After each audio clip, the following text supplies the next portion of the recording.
Donc aujourd'hui nous allons faire une petite vidéo sur le hip thrust, sa technique, parce que clairement si tu ne sens pas tes fessiers sur du hip thrust, c'est pas tes fessiers le problème, c'est ta technique. Maintenant on va arrêter de faire de la merde et on va aller voir ce qu'il faut réellement faire.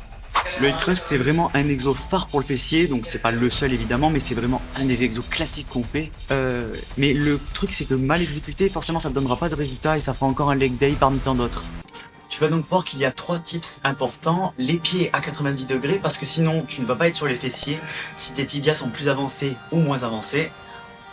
Plus avancé tu vas être davantage sur les ischios, moins avancé tu vas être beaucoup plus sur les quadris et je te dis ça peut même te tirer dans les genoux. La cage elle doit être fermée, il n'y a pas de cambrure parce que là sinon tu risques d'avoir mal dans le bas du dos. Il va falloir que tu rentres les côtes et que tu engages le sang. C'est très important d'avoir cette rétroversion. Et justement, la rétroversion, le petit squeeze à la fin, où tu verrouilles un petit peu une seconde. On évite les demi-répétitions, c'est pareil Michel. Et le petit tips qui va faire que ta position est nickel, c'est d'entrer le menton. Je te garantis, fais juste ça, franchement ça va te positionner comme il faut d'emblée. Et donc l'idée c'est toujours de pousser avec le fessier et pas le reste. C'est pas le dos qui monte, c'est vraiment le fessier qui pousse pour permettre la montée. Vraiment, connexion. C'est bête, hein, mais pense à ton fessier. Si tu veux contracter ton fessier, il faut le sentir. Comprends bien que tu n'es pas en train de faire le pont poitrine. Donc, t'évites de ressembler à la voûte sous l'arc de triomphe. Tu dois ressembler à une baguette. Donner un gros tips pour faire une progression au niveau de ton hip thrust ou même d'autres exercices pour le fessier. D'abord, tu peux progresser en charge. C'est-à-dire que tu peux augmenter de 2,5 kg par semaine, 2 à 3 minutes de repos pour pouvoir récupérer et réitérer l'effort correctement. Ton but c'est pas de sécher, c'est de prendre du volume à ce moment-là.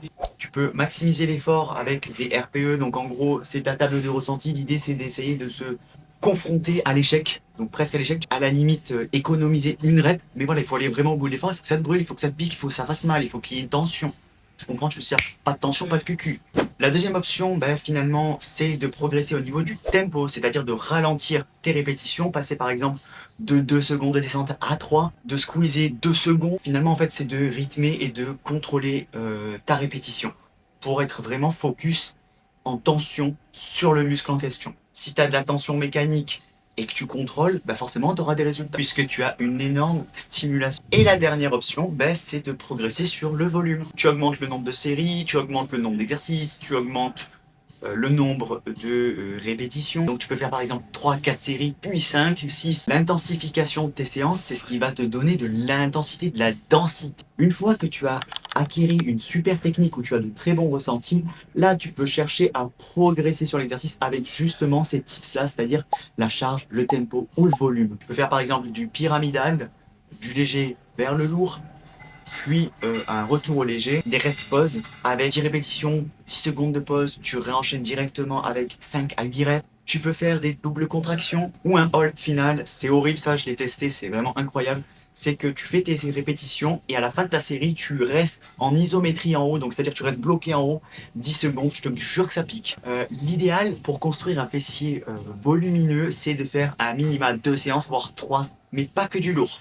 Donc oui, il faut de la tension mécanique, mais il faut aussi d'autres types de stress pour développer correctement ton fessier. Par exemple, une séance lourde, une séance modérée et une séance beaucoup plus légère où tu vas chercher d'autres types de stress et d'intensification lors de tes séances. Après, tu peux aussi varier ton hip thrust. Il y a des tas de techniques.